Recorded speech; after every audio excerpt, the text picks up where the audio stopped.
Grabar, iniciar grabación. Voy a repetir un poquito que tenemos que diferenciar entre síndrome nefrótico y síndrome nefrítico. Síndrome nefrítico que está asociado a una inflamación de glomérulos, donde vamos a encontrar sangre en la orina, y esto le va a dar un color oscuro a nuestra orina. Si bien acá el tipo tiene un vaso de casi de leche por lo blanco que es, esta orina es del color de la Coca-Cola. A eso se refiere con orina oscura, recuérdenlo.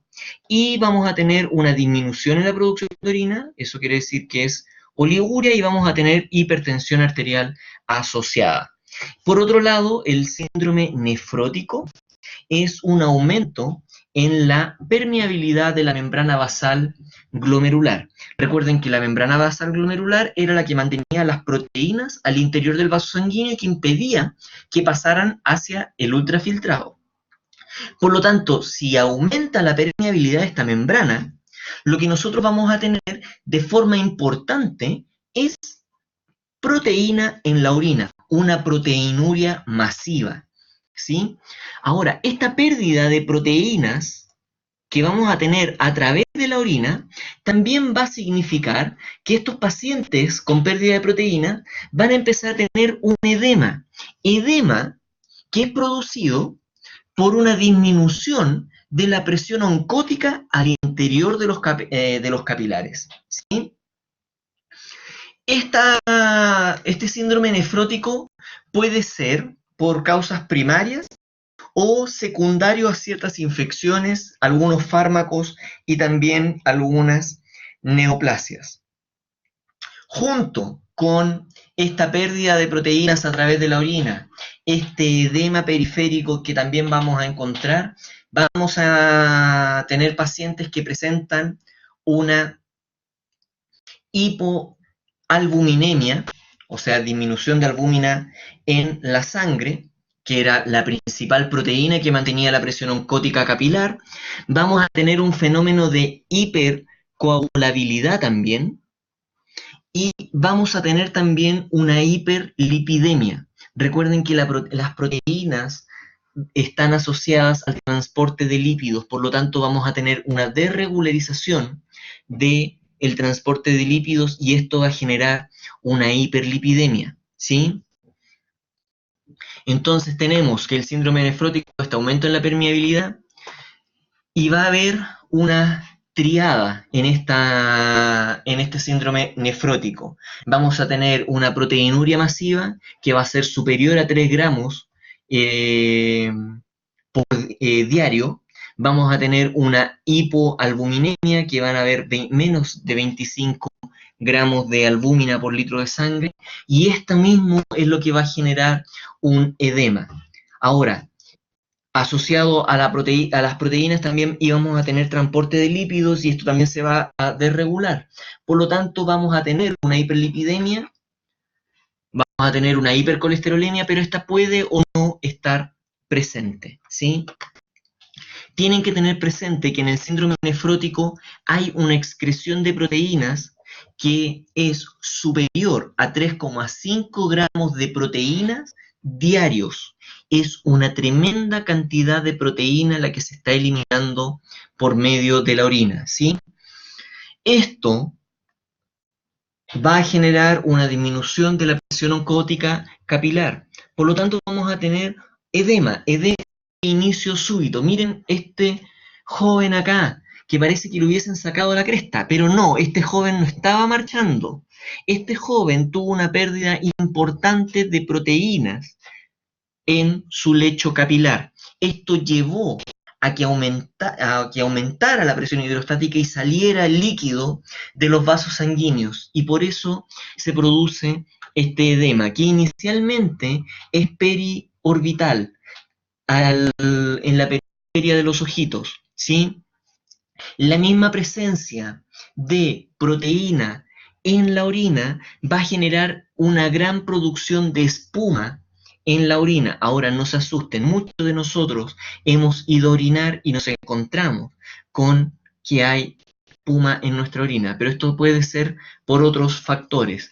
Después de una dieta importante de azúcares, también puede haber espuma en nuestra orina y también los residuos de ciertos elementos de limpieza en las tazas del baño también va a generar orina espumosa, pero hay una producción de orina con espuma importante y eso lo vamos a notar sobre todo en los vasitos que nos dan para hacer nuestros exámenes.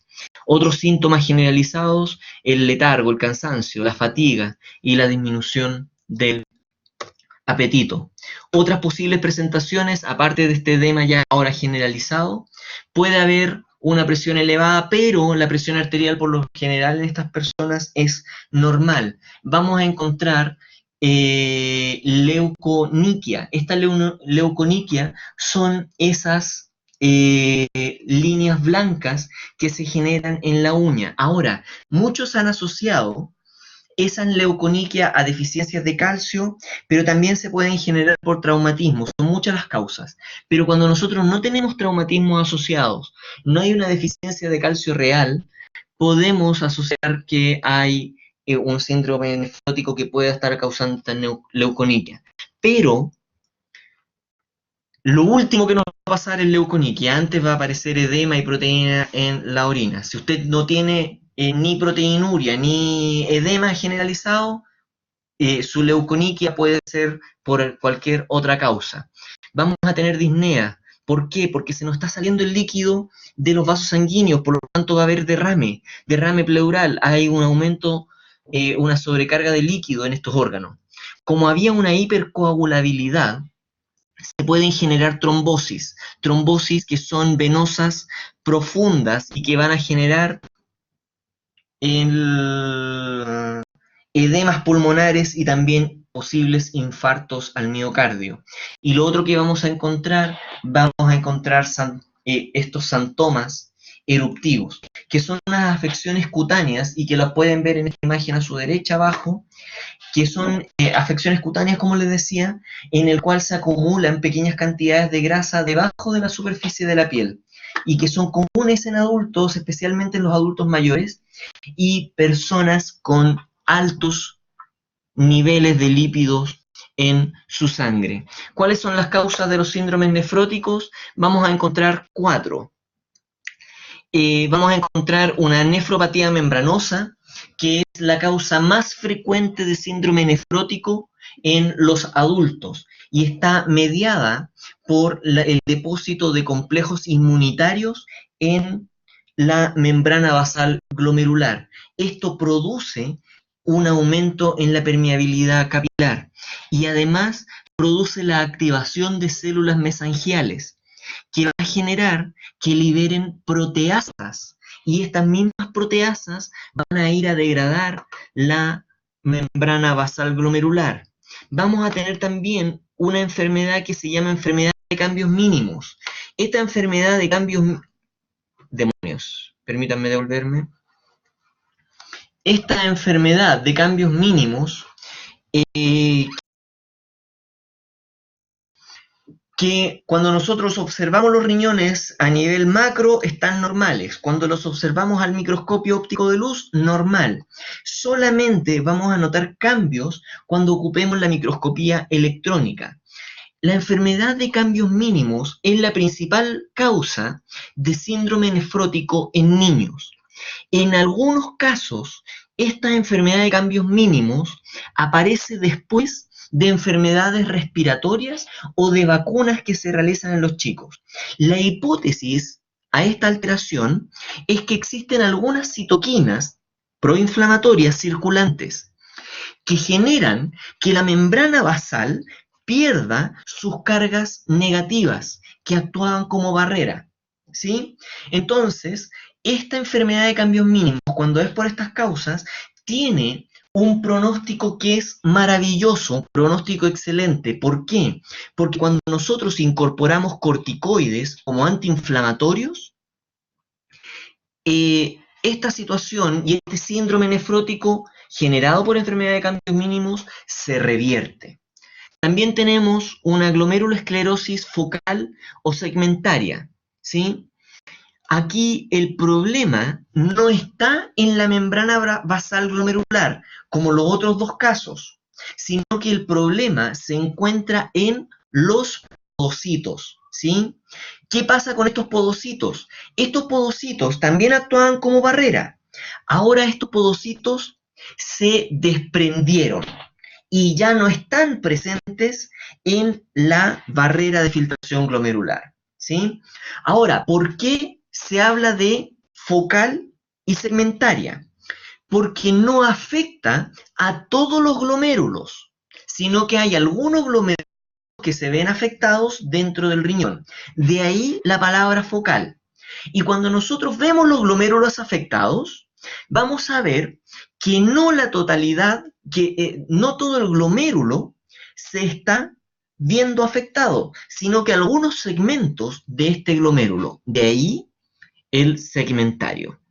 Y por último, tenemos esta glomerulonefritis membrano-proliferativa, que es lo último, y explica el 10 al 20% de los síndromes nefróticos, ¿sí? Y que ocurre por un depósito de antígenos y anticuerpos en la membrana basal glomerular y en los capilares glomerulares, y también existe una activación del complemento, y con esto una inflamación, ¿sí?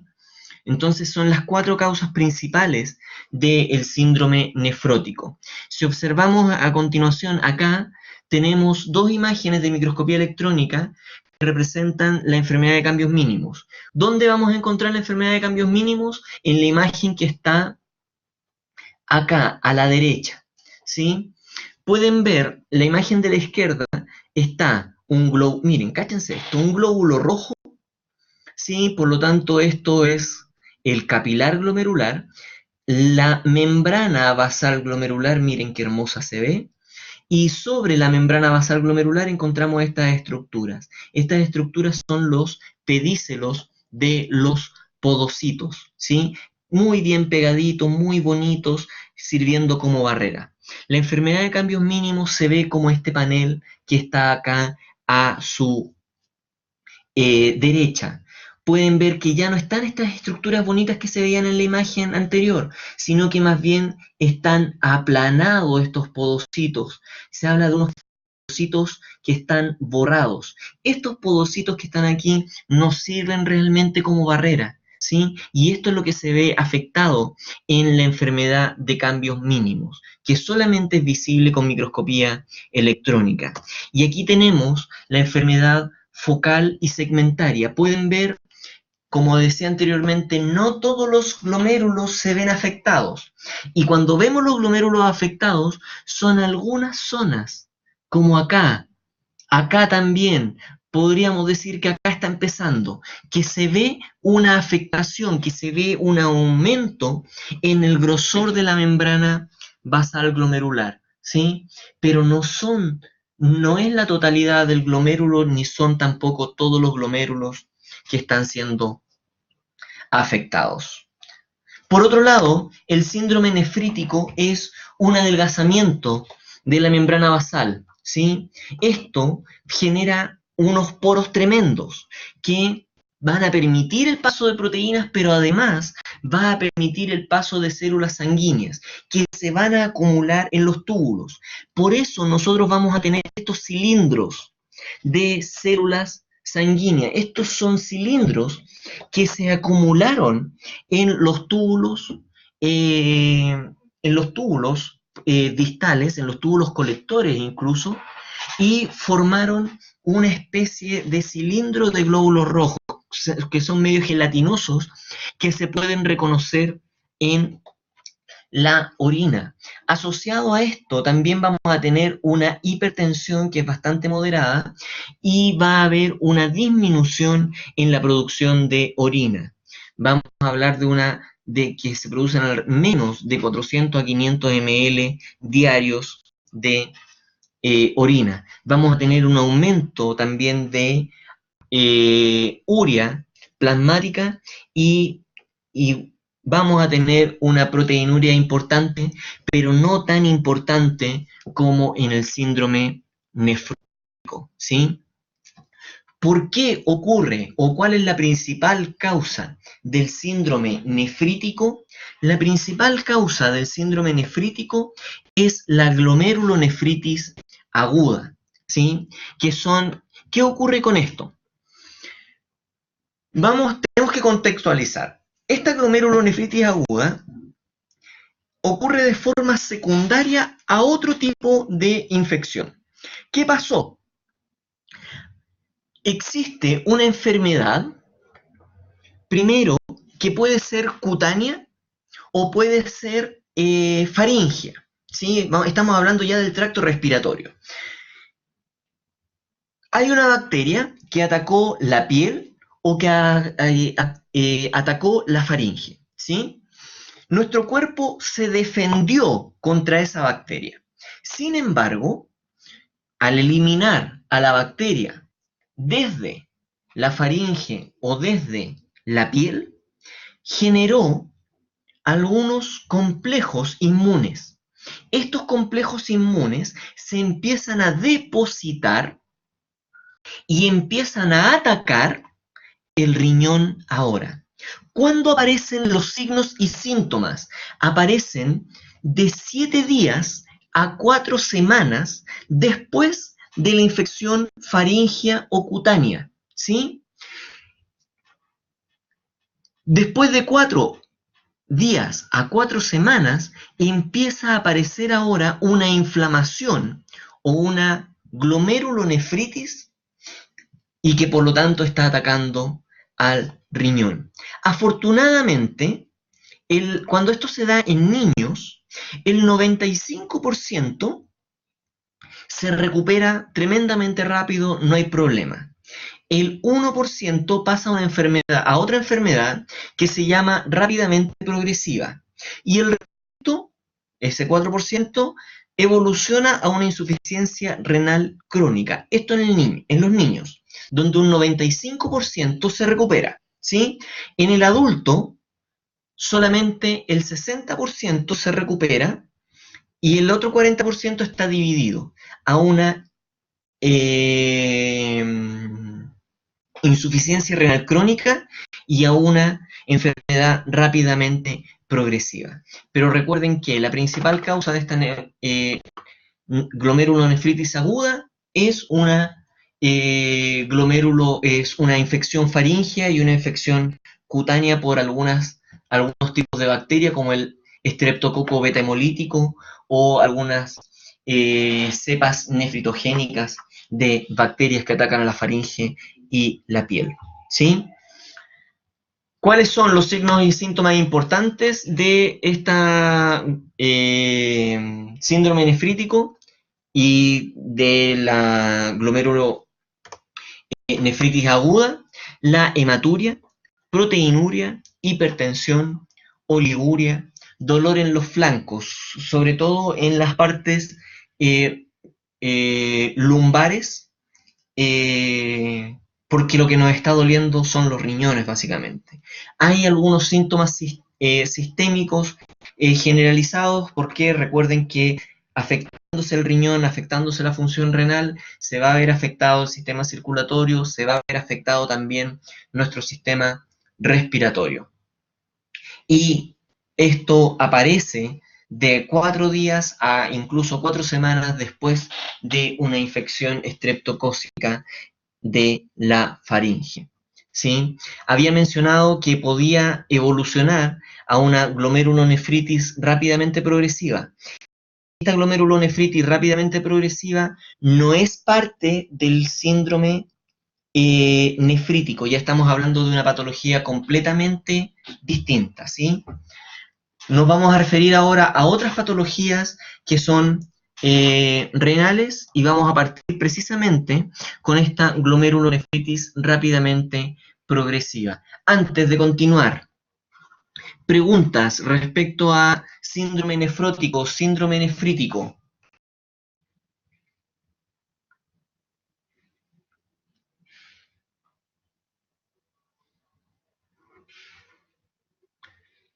Nada, continuamos entonces.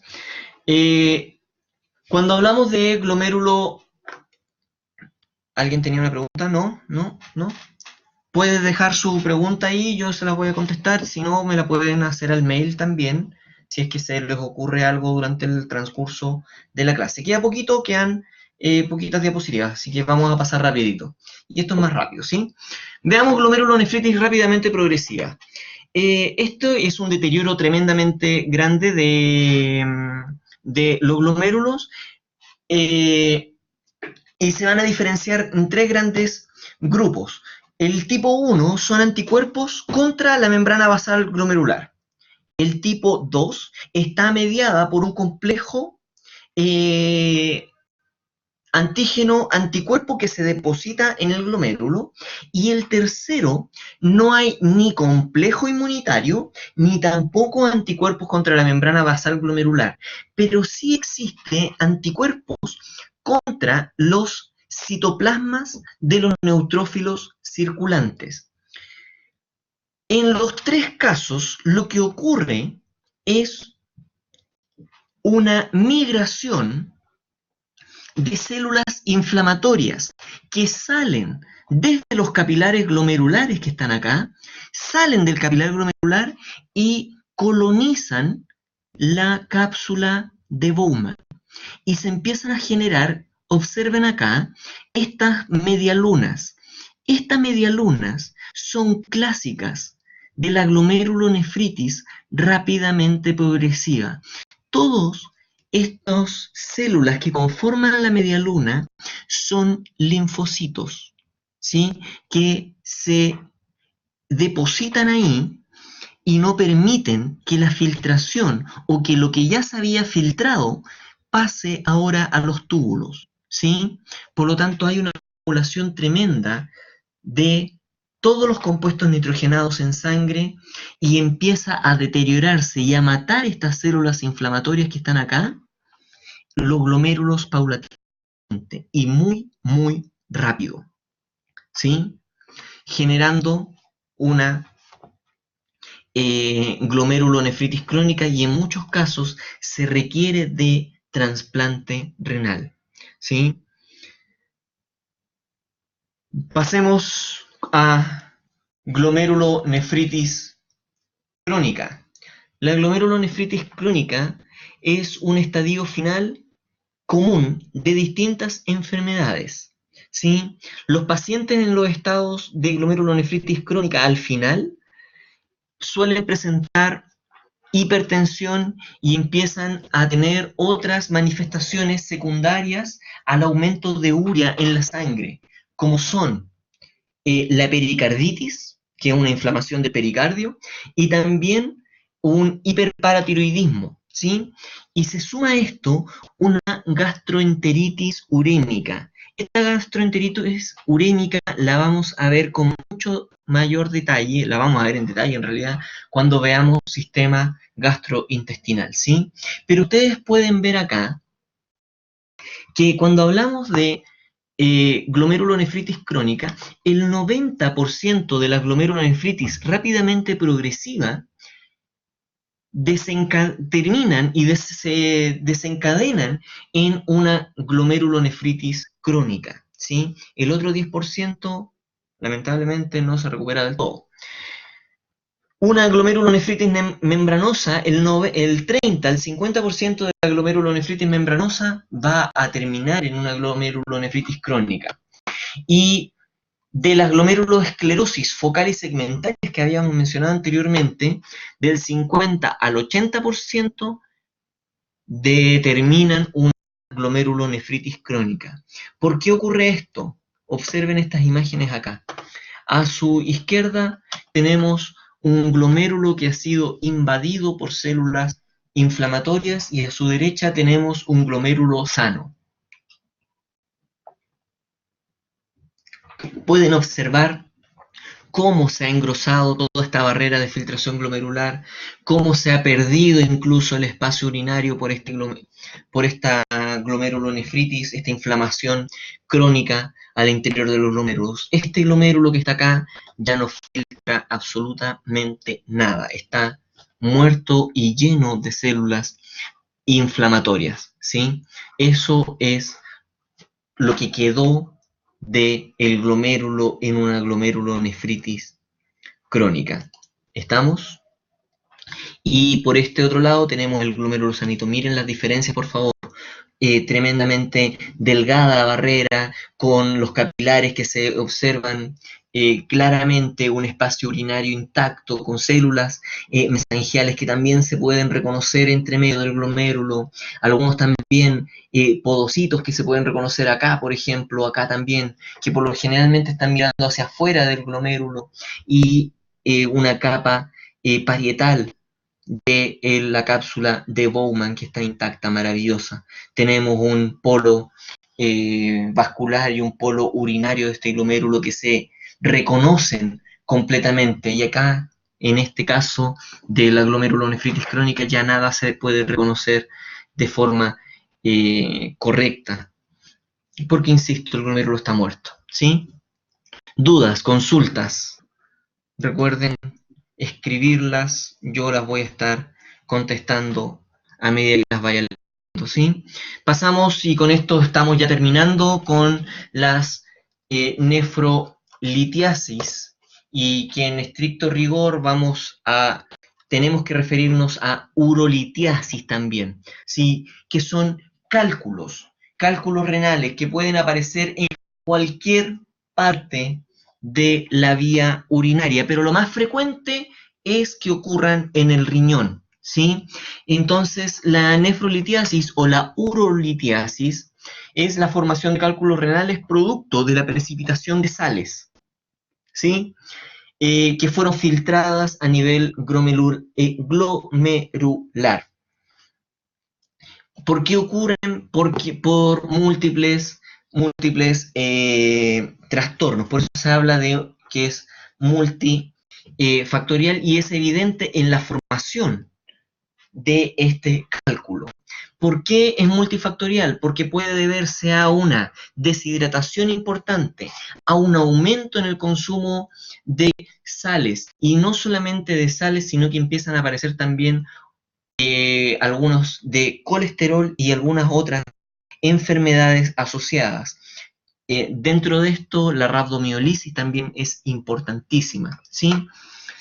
Vamos a ver que la incidencia de esta nefrolitiasis es alrededor de 1 por cada 1000 habitantes por año que se presentan las nefrolitiasis, y que el inicio es alrededor de los 20 a 35 años de edad. Si alguien tiene cálculos, ustedes son candidatos, y yo me sumo a esa estadística, somos candidatos de formación de cálculo a nivel renal.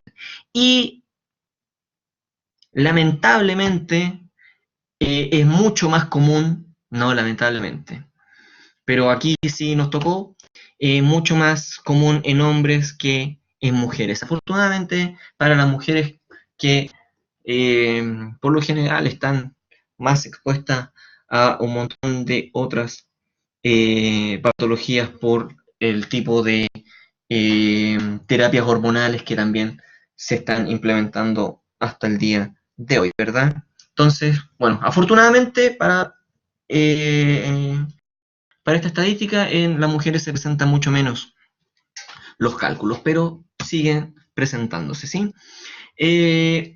¿Cómo ocurre la formación de estos cálculos? ¿Qué pasa? Que existe una concentración, una saturación de la orina. Esto es lo mismo que si nosotros al agua le echáramos sal, ¿sí? En algún momento esta sal va a estar diluida, pero cuando le echamos mucha sal, esta sal va a empezar a precipitar. Lo mismo ocurre, hay una saturación en la orina por estas sales, pasando a una supersaturación, y empiezan a precipitar los cristales, y que se van agregando, se van reteniendo, y estos cristales que se depositaron al principio sirven como centros de nucleación, donde se va a ocurrir la agregación y posteriormente el crecimiento de estos cristales. Insisto que también no solamente va a pasar por concentración, por un aumento en la concentración de sales, sino que también por el pH o por cambios en el pH urinarios. Por la reducción de la diuresis también hay formación de cálculos, y algunas bacterias causantes de pielonefritis también pueden estar asociadas y relacionadas a la formación de cálculos. Y tenemos un esquema más o menos así, donde tenemos en el lado izquierdo tenemos una menor saturación de sales a una mayor saturación, y esto va indicando que a menor saturación mayor es la solubilidad, a mayor saturación menor es la solubilidad, ¿sí? Y esto determina que ocurra la formación de los cálculos. ¿Qué tan grande pueden llegar a ser los cálculos? Aparece en esta imagen de acá. Observen, por favor, qué terrible pueden llegar a ser. En la imagen de la izquierda tenemos algunos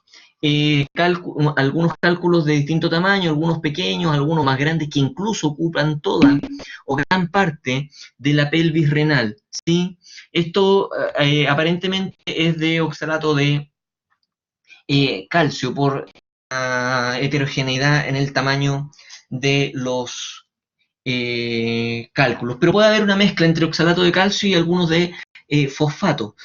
Pareciera que fuera de fosfato esto por el tamaño, pero miren esto, hasta conserva la forma donde estuvieron las papilas, donde estaba cada una de las papilas de estas pirámides renales. ¡Qué maravilla! Terrible para esta persona, pero una maravilla poder verlos. Estos reciben el nombre de cálculos como en asta de ciervo, como los cachos que se les ponen a los venados, ¿sí? Astas de venados, cosas así. Vamos a ver los distintos tipos de cálculos que se producen. Los primeros y los más abundantes siempre son los de oxalato de calcio, que son cálculos pequeños, y explican el 70 al 75% de los cálculos, ¿sí? Afortunadamente, y digo afortunadamente porque son detectables por radiografía, estos tipos de cálculos son radiopacos, y se pueden ver en las radiografías simples. ¿Cuál es la desventaja de estos cálculos de oxalato de calcio? Que son tremendamente irregulares, y por eso se habla de erizos, ¿sí? Entonces, tienen una forma muy irregular cuando se producen a nivel renal.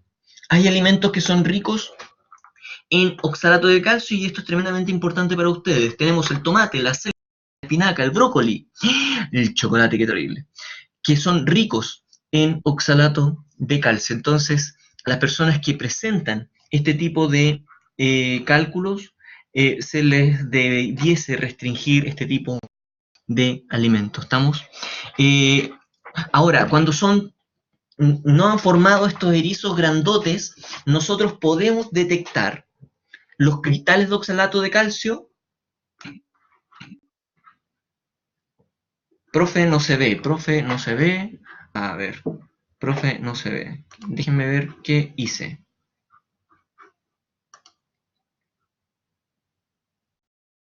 Ya va, ya va. No tengo idea qué había hecho. ¿Se ve ahí? 4, 5, que respondieron. Parece que sí, ahora se ve. 6. Sí, sí, ya, ahora sí se ve, ya, tranquilos. Gracias. Denle nomás. Ahora sí se ve, ahora sí se ve. Muchísimas gracias, jóvenes. Siguen escribiendo, me tinca que de nuevo, ahora sí, ya. Algunas estupidez debo haber apretado, me emocioné, perdón. Aquí, señoritas, ¿qué dice señoritas? Perdón, pero jóvenes, no me voy a poner a pelear ahora, tenemos que terminar esto. ¿Sí? Jóvenes, eh, los cálculos de oxalato de calcio forman verdaderos erizos, ¿sí? Que son bastante irregulares. Esto es una desventaja al momento de ser eliminados. ¿Por qué? Porque la mayoría de estos cálculos de oxalato de calcio, cuando se desprenden, si no son detectados a tiempo, van a ser eliminados a través de la orina, ¿sí? Si tienen forma de erizos, estos cálculos se van a incrustar a lo largo de la vía urinaria a medida que van avanzando, ¿sí? Entonces, una vez que se han desprendido, han pasado el uretra, han llegado a la vejiga y tienen que ser eliminados a través de la uretra, ¡ouch! Y la única alternativa es llorar, afirmarse de lo que sea y aumentar el consumo de diuréticos, ¿sí? Porque son tremendamente irregulares y se pueden incrustar en alguna parte de la vía urinaria. Cuando son pequeños, tremendamente pequeños, estos pueden ser eliminados a través de la orina y tienen una forma bastante bonita que se puede observar acá. Aquí estamos detectando en la orina algunos cristales de oxalato de calcio. Miren qué bonito, qué hermosura estos cristales y la forma que tienen, ¿sí? Entonces nosotros podemos diferenciar de acuerdo a la forma del cristal, el cómo está, el, cuál es el tipo de cálculo que nosotros estamos produciendo, ¿sí? Continuamos. Otro tipo de cálculo son los cristales de fosfato, amonio, magnesio, que eh, están presentes en un 20%. Y estos cristales de fosfato, amonio, magnesio también se conocen como estruvita. La estruvita es un fosfato triple, ¿sí? ¿Cuál es la gracia de esto? Que la estruvita o el fosfato triple precipitan cuando la orina es alcalina, ¿sí? Y esta estruvita o este tipo de cálculo está asociado a las infecciones bacterianas, ¿sí? Infecciones bacterianas, por ejemplo, de bacterias que conviertan la urea en amoníaco. ¡Qué terrible! Sí, eso determina, esta formación de amoníaco determina que el pH de la orina se alcalinice, ¿sí? Una de las bacterias que genera esta alcalinización de la orina se llama Proteus, ¿sí?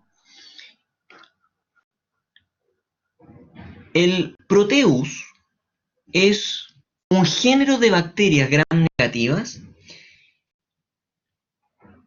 que tiene esta ureasa que promueve la formación de amoníaco en la orina, haciendo que precipiten estos eh, cristales de estruvita, ¿sí? Y fíjense esto, ocupan y pueden llegar a ocupar, y por eso creo yo que son los cálculos que les mostraba al principio, la totalidad de la pelvis renal, ¿sí? Estos no son eliminables, obviamente, a través de la orina.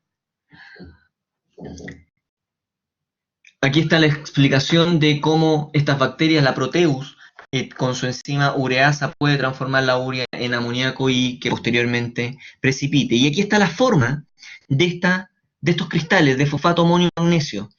Observen que ya son algo distintos a los que habíamos visto para el oxalato de calcio. Entonces así se puede reconocer cuál es el tipo de cristal que nosotros estamos viendo, por el cual nosotros estamos viéndonos perjudicados, ¿sí?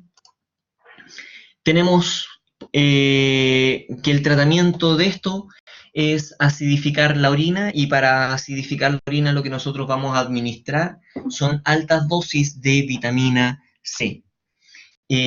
También tenemos que, como esto está asociado a una bacteria, tenemos que controlar la infección del tracto urinario con antibióticos y aumentar la ingesta hídrica, ¿sí?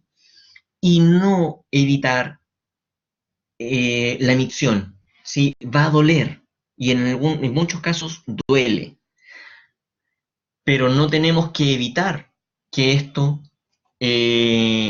que esto signifique que no vamos a ir a hacer pipí. Tenemos que hacerlo.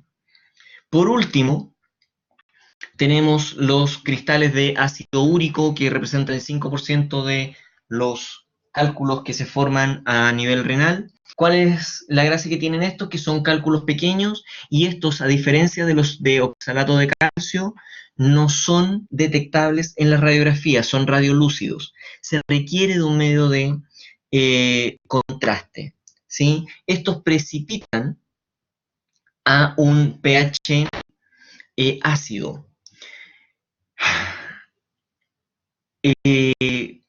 las personas que producen cálculos de ácido úrico son las personas que principalmente consumen de forma excesiva alimentos a base de carnes rojas, también de mariscos, embutidos grasos, también vísceras como hígado y corazón, también algunos, el consumo excesivo de salmón, atún, sardinas.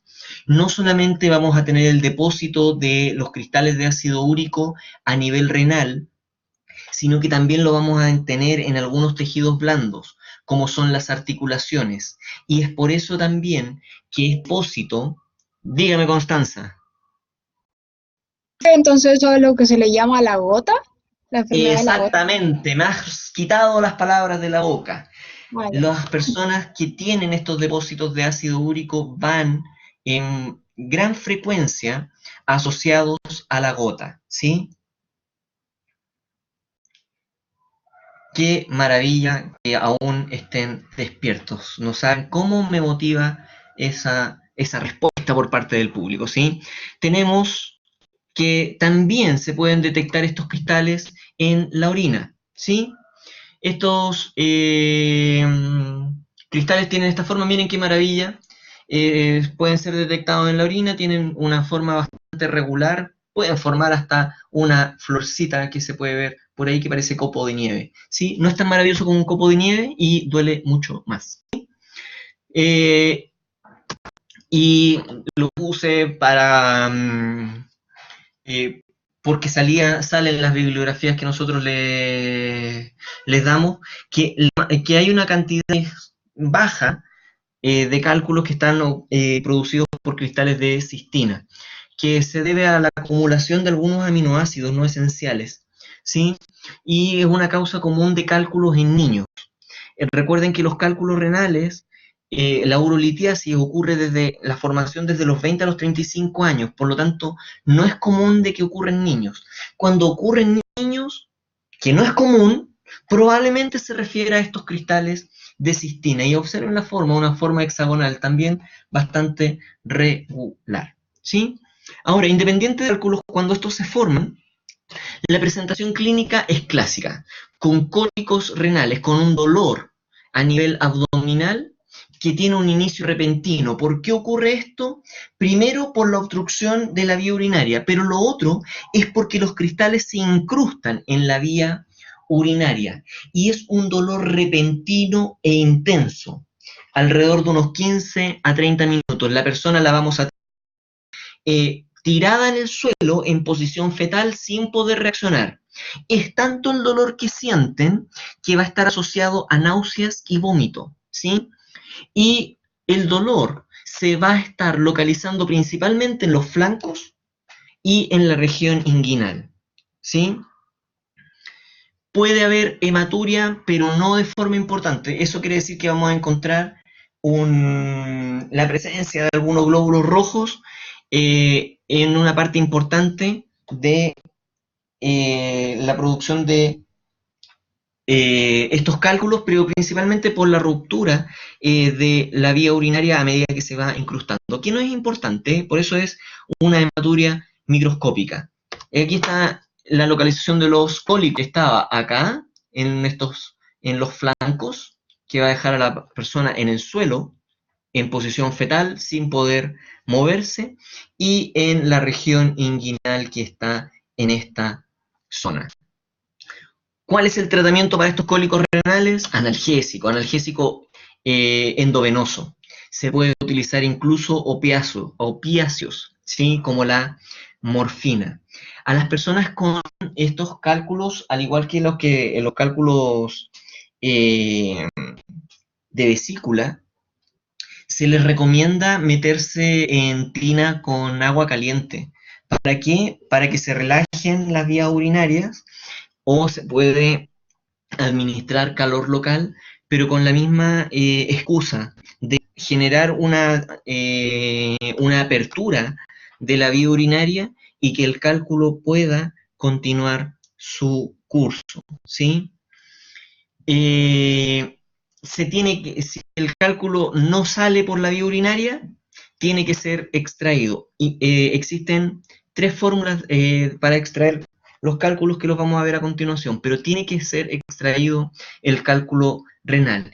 Y hay una parte importante que es la prevención posteriormente para prevenir la recidiva, para prevenir que estos cálculos vuelvan a aparecer, que es que se regule la ingesta de alimentos de acuerdo al tipo de cálculo que nosotros tenemos, ¿sí? Eso quiere decir que si tiene cálculos de triple fosfato, vamos a reducir el consumo de carnes rojas. Si tenemos un consumo, si tenemos de oxalato de calcio, bueno, bajar el consumo de alimentos altos en calcio y así sucesivamente. Vamos a también dar el aporte importante de líquido. ¿Por qué el aporte importante de líquido? Porque recuerden que la formación de cálculo también se da por la sobresaturación del ultrafiltrado, entonces tenemos que prevenirlo. En base a lo mismo también para la eliminación de los cálculos por la vía urinaria, y esto es parte ya del tratamiento y es lo último que vamos a ver hoy día. A muchas personas se le ha recomendado el consumo de cerveza, ¿sí? Porque es un diurético importante y va a aumentar la opción de orina y con esto se puede hacer la, la eliminación del cálculo más rápida, no menos dolorosa, sino que más rápida, ¿sí? Ahora, cuando los cálculos no se han eliminado de forma espontánea a través de la vía urinaria, porque ya sea que están pegados o son demasiado grandes para pasar a través de la vía urinaria, lo que se hace hoy en día es aplicar ultrasonidos. Este ultrasonido lo que hace es romper el cálculo y dejarlo en componentes más pequeños y se hace como una arena al interior del riñón. Y esta arena, que son cristales finalmente del cálculo, sí pueden ser eliminados por la vía urinaria, ¿sí? Y esta técnica que aparece acá como ondas de choque se llama litotripsia extracorporal, que son estas ondas de ultrasonido que rompen los cálculos. Otra opción, y también aquí un ouch, acompañado es la vía endoscópica. Eso quiere decir que nosotros a través de un catéter, subimos por la vía urinaria, entramos por la uretra, entramos por la vejiga, llegamos al uréter y extraemos el cálculo ahí por esa vía, ¿sí? Y la última vía, y aquí también depende del tamaño, recuerden que hay algunos que tienen una forma que ocupa toda la pelvis renal, es la cirugía, donde nosotros abrimos y extraemos el cálculo directamente. Ojo, porque en la presentación seguramente que les mandé, aparecía esta expresión que decía cálculos, pero aparecía como colariformes. Y lo correcto es coraliformes. Ahí se me trabó un poco el teclado y la dislexia apareció. ¿Y a qué referencia esto? A que el cálculo tiene forma de coral. ¿Por qué? Porque está ocupando la totalidad o gran parte de la pelvis renal. ¿Sí? Eso, jóvenes.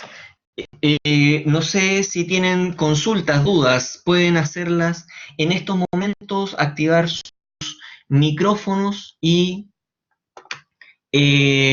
para que fluya más rápido la pregunta, la conversación. Así que si tienen alguna duda, por favor, levantan la manito y pueden realizarlas. Si no tienen dudas ahora y las dudas nacen después, pueden hacerlas a través del mail.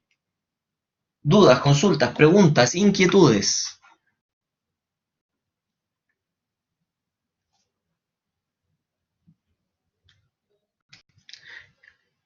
Carla González, dígame. Profe, ¿me escucha? Sí, sí. Ya, los cristales de cistina, usted dijo que eran comunes en niños. Sí. ¿Por qué era la razón de que porque eran en niños solamente? Mira, la razón en estos momentos no la tengo clara, Ya. Eh, pero es pero esos cristales de cistina son por la eliminación de estos aminoácidos no esenciales. Presumo que en estos chicos ocurre una ingesta mayor de estos aminoácidos o la formación de estos aminoácidos, ¿sí? Pero la razón por la cual se produce más frecuentemente en ellos no la tengo del todo clara y la voy a averiguar, porque hay súper poca información al respecto, ¿ya? Pero se las mandaría a través del mail. ¿Les parece? Ah, ya. Ya, profe, gracias. Preguntas.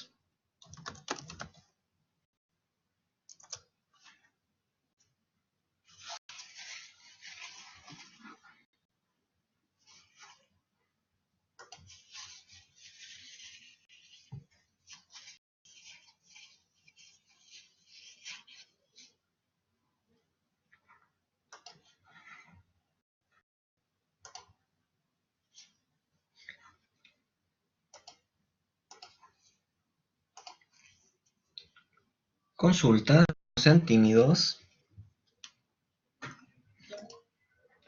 ¿Qué pareció? Constanza Rifo, dígame. Es que la glomerulonefritis, la que era rápidamente progresiva, la migración de células inflamatorias. Pero Sí. después de que ocurre la migración de las células inflamatorias, ¿qué era lo que pasaba? Mira, aquí en la pantalla ahora lo estoy mostrando. Estas células inflamatorias salen de los capilares glomerulares. Recuerda que los capilares glomerulares va pasando plasma, va pasando sangre, y dentro de la sangre tenemos glóbulos rojos, así como polimorfonucleares, ¿cierto? Entonces, ¿qué pasa? Que estas células salen del glomérulo y se instalan en toda la pared de la cápsula de Bowman, formando estas medialunas, ¿sí? Y esto genera un engrosamiento de la vía por la cual tiene que salir la orina o el ultrafiltrado, ¿sí? Por lo tanto, dificultan el paso, se está generando una inflamación y esta media luna se está instalando en el polo urinario, hacia donde va ahora la orina después que sale del glomérulo. Por lo tanto, todo este ultrafiltrado se empieza a acumular en el glomérulo y determina que este glomérulo se muera. No sé si eso contesta tu pregunta. Sí, profe, gracias. Ya.